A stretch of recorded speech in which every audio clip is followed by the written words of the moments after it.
হয়ে গেছে আমার চিংড়ি মাছ ভাজা। আমি এবার ঢেলে ফেলছি। চিংড়ি মাছটা নামিয়ে আমি করে দিব না।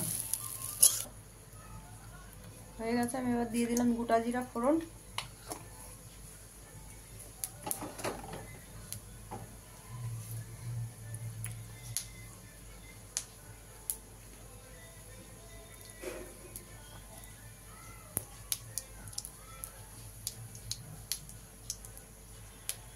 দিয়ে দিলাম আলুগুলো।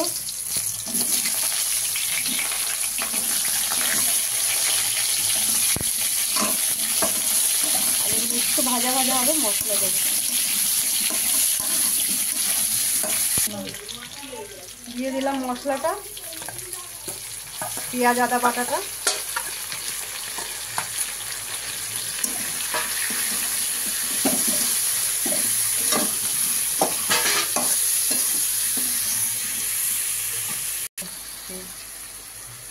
দিয়ে দিলাম 2 চামচ ধনে জিরের গুঁড়ো।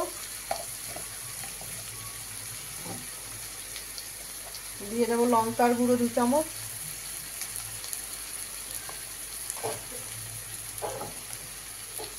দিয়ে দেবো পরিমাণ মতো নুন, পাতলা ঝোল হবে বেশি। দিয়ে দেবো পরিমাণ মতন হলুদ গুঁড়ো।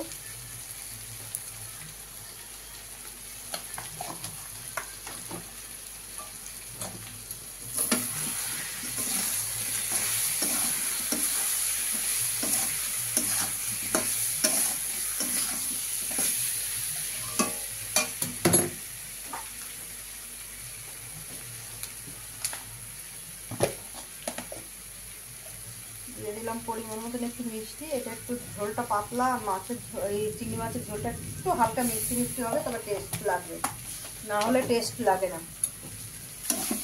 হয়ে গেছে আমার কষা। এবার আমি ঝোল দিয়ে দেবো।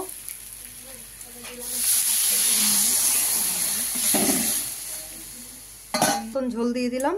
এবার আমি ঢাকা দিয়ে দেবো।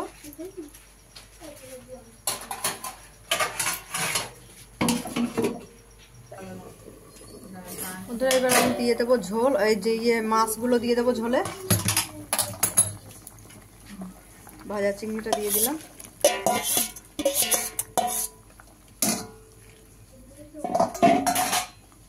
এবার দিয়ে দেবো ফের ঢাকা।